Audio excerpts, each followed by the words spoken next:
من الشيطان الرجيم بسم الله الرحمن الرحيم قال رسول الله صلى الله عليه وسلم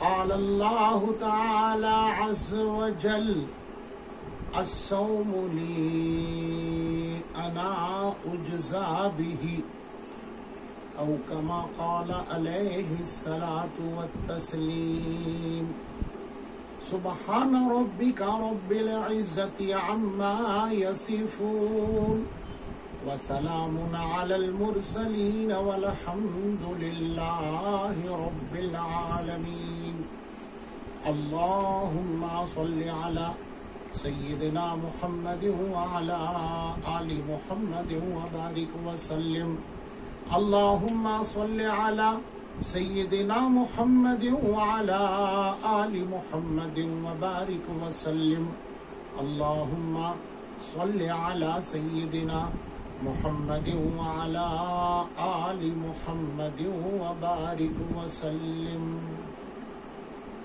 بزرگان محترم، حاضرین کرام، مالک کائنات کا بےحد احسان اور کرم ہے کہ رمضان کا دوسرا جمعہ اپنی رحمتوں کے ساتھ ہمارے لیے آ پہنچا ہے۔ پروردگار کا یہ اتنا بڑا کرم ہے کہ اس کے کرم کے احسان کا بدلہ ہم لوگ چکا نہیں سکتے۔ صرف یہی ایک دعا مانگتے ہیں کہ صرف یہ عشرہ نہیں، تینوں عشرے اور پورا مہینہ اس کا اکرام احترام کے ساتھ ساتھ اس کا حق ادا کرنے کی، رب کی رضا کے ساتھ گزارنے کی خدا ہم تماموں کو توفیق عطا فرمائے۔ گزشتہ جمعے میں رمضان کے تعلق سے کچھ بات ہمارے سامنے آئی تھی۔ آج ایک حدیث مبارکہ، جس کو حدیث قدسی کہہ سکتے ہیں آپ، پروردگار کا ایک حکم، وہ میں نے آپ کے سامنے ٹکڑا تلاوت کیا ہے۔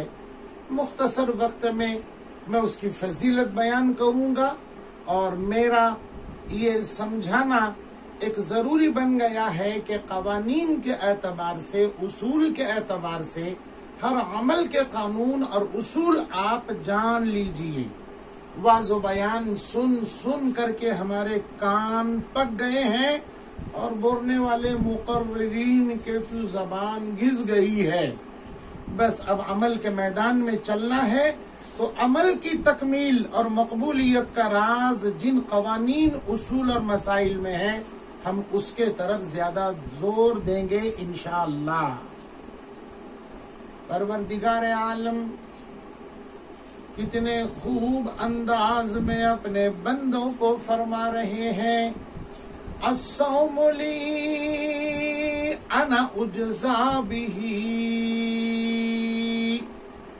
اے میرے بندوں کی جماعت، جتنے نیک اعمال تم کرتے ہو، اس کا بدلہ دنیا کے اندر، قبر کے اندر اور حشر کے میدان میں میرے فرشتوں کے معرفت تمہارے سپرد ہوتا ہے، اور وہ نام اعمال میرے سامنے کھل جاتا ہے۔ لیکن میری کبریائی کی قسم، ان تمام اعمال میں، حسنات میں، نیکیوں میں، بھلائیوں میں، عبادتوں میں روزہ اس سے مستثنا ہے، روزہ اس میں شامل نہیں ہے۔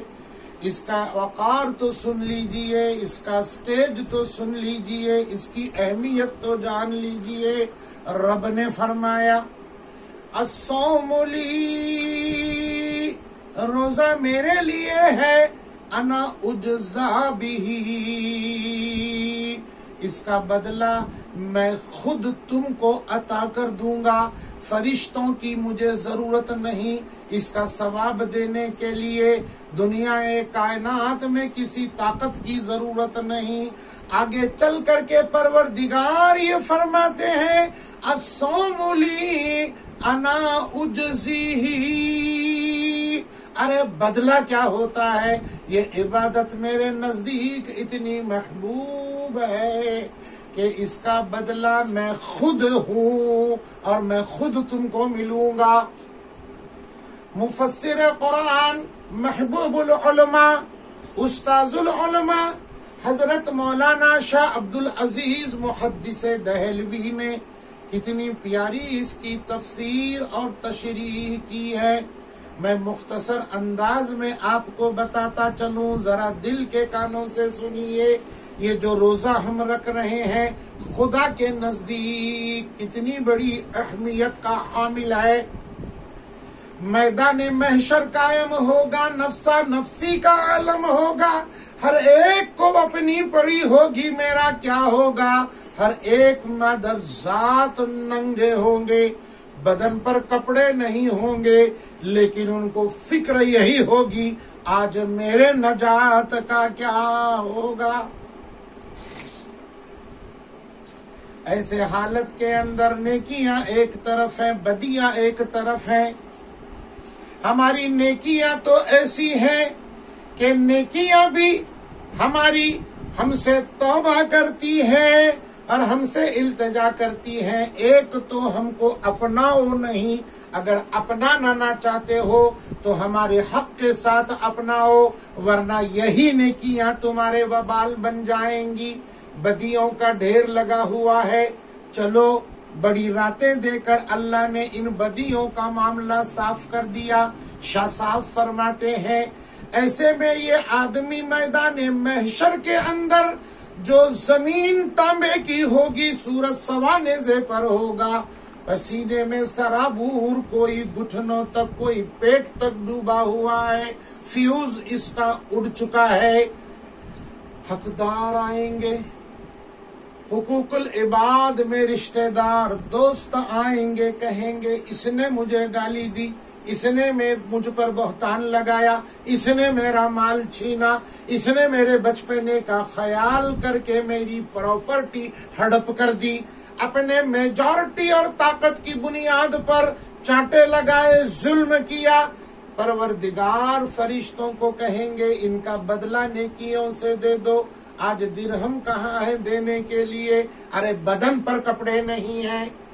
نیکیاں چلی گئی، نماز پوری ختم ہو گئی 50 برس کی، تلاوت قرآن ختم ہو گئی 40 برس کی، تہجد ختم ہو گئی 30 برس کی، جتنی نیکیاں کر دی سب کے سب ختم ہو گیا، ایک روزہ باقی رہ گیا۔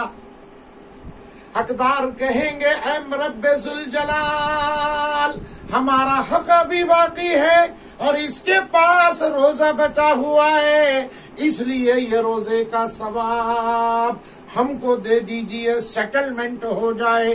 رب ذوالجلال کو جوش آ جائے گا، رب فرمائیں گے نہیں نہیں، روزہ نہیں دیا جائے گا، میں نے اعلان کر دیا تھا میرے محبوب صلی اللہ علیہ وسلم کی زبانی، الصوم لی انا اجزا بہ، روزہ نہیں دیا جائے گا، تمہارا حق میں اپنے رحمت سے اور خزانے غیب سے عطا کرتا ہوں، یہ حق لے لو اور چلے جاؤ۔ جب وہ چلے جائیں گے معاملہ کلیئر ہوگا تو ایک روزہ لے کر کے میرے عزیزوں بزرگوں، میرے ساتھیوں، نوجوان العمر بچوں اور بچیوں، ماؤں اور بہنوں، یہ وہی روزہ ہے، اس کو لے کر یہ ہنستا ہوا باب الریان سے گزر کر جنت کے ٹیلوں پر مچلتا ہوگا۔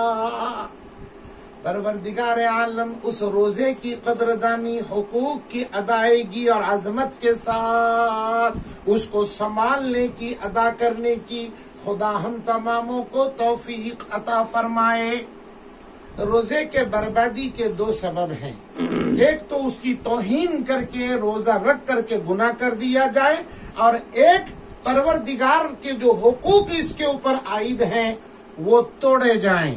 جیسے فرض کا جنازہ نکالا، واجب کا جنازہ نکالا، اس سنتوں کا جنازہ نکالا، اور اس کے ذریعے بھی روزہ مجروح ہو گیا، بیکار ہو گیا، تو آج گناہوں کا فہرست بولنے کے بجائے میں وہ حقوق جو روزے کے ہیں وہ بولتا ہوں اس کو ترتیب سے سن لیجئے۔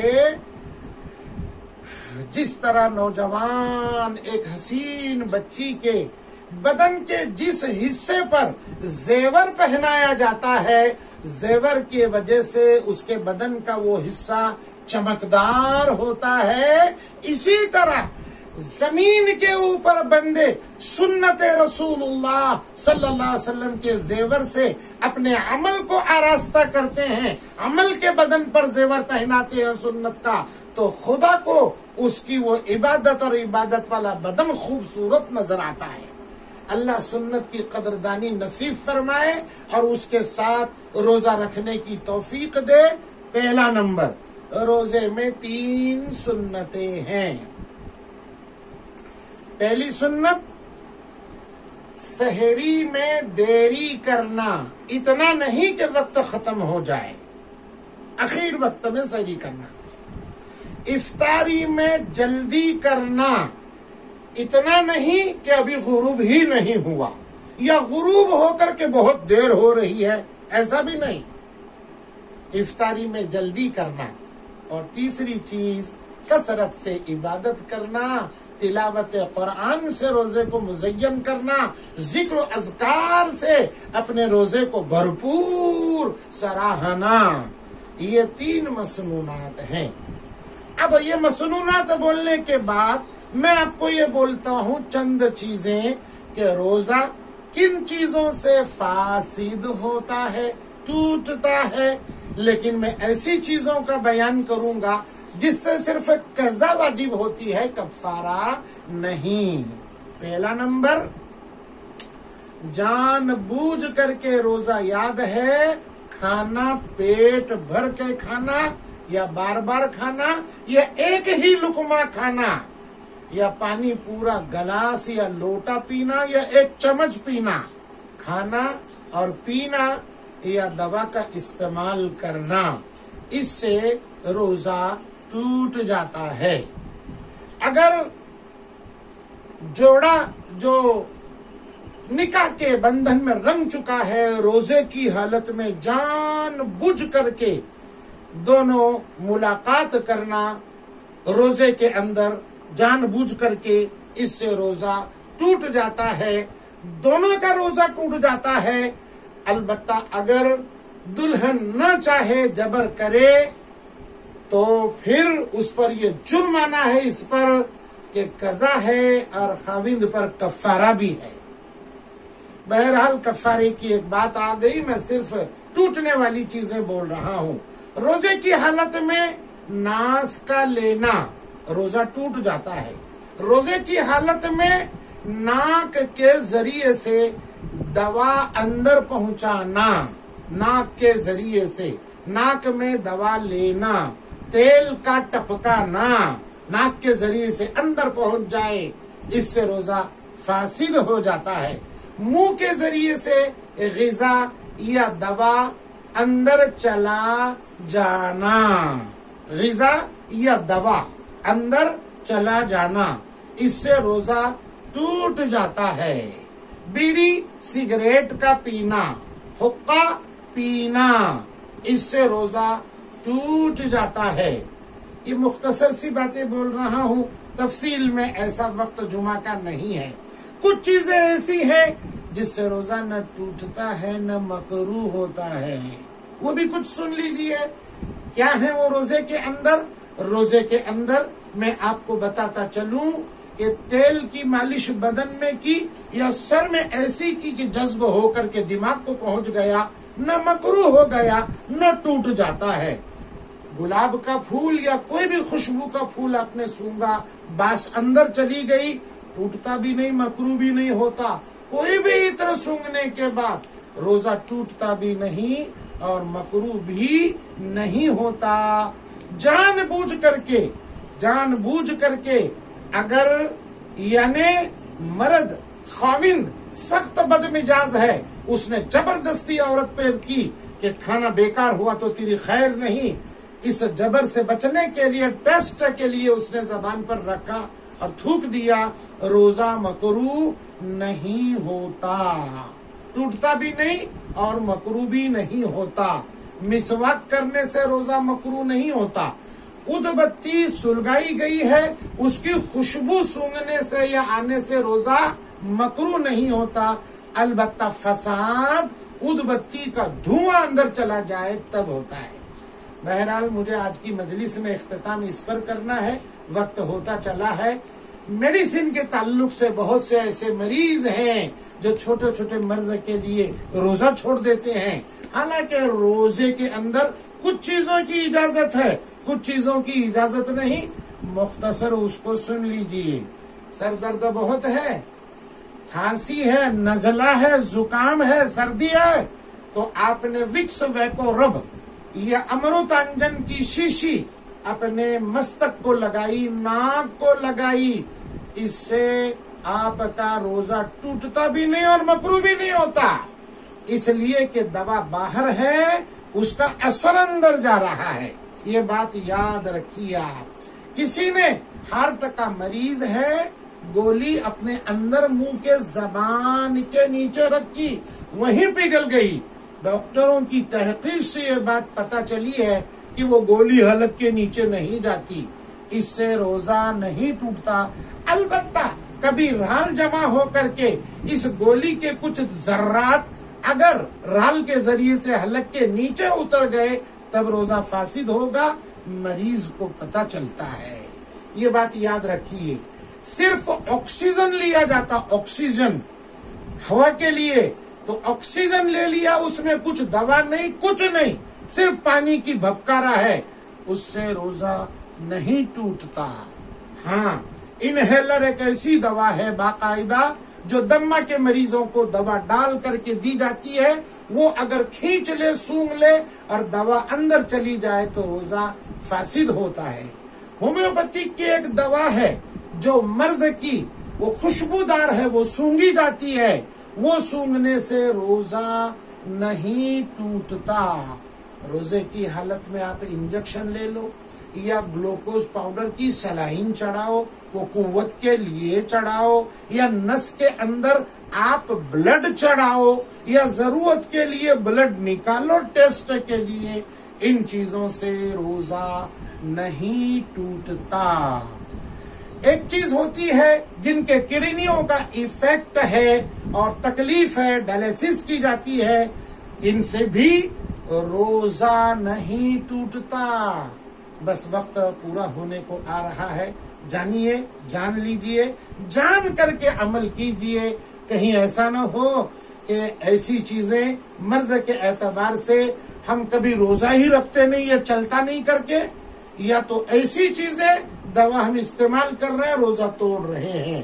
اس لیے بتانا مقصود ہے۔ جن احباب کو اور بھی کچھ پوچھنا ہے، یہ میرے واٹس ایپ کے ذریعے سے باقاعدہ لنک آپ کے پاس آ رہی ہے، آپ باقاعدہ تحقیق کے ذریعے سے مسائل پوچھ سکتے ہیں، نمبر آپ کے پاس پہنچ رہا ہے۔ میں اپنی بات کو سمیٹ رہا ہوں۔ پروردگار جتنی باتیں کہیں اپنے فضل سے آقا صلی اللہ علیہ وسلم کے طفیل ہم تماموں کو دین کا ہر حصہ، رمضان کی پوری راتیں، تراویح، عبادت، اعتکاف، رمضان، زکوٰۃ، جان کر، سیکھ کر، سمجھ کر، مسائل کے اعتبار سے خدا عمل کرنے کی توفیق عطا فرمائے۔ وآخر الدعوانا ان الحمد للہ رب العالمین۔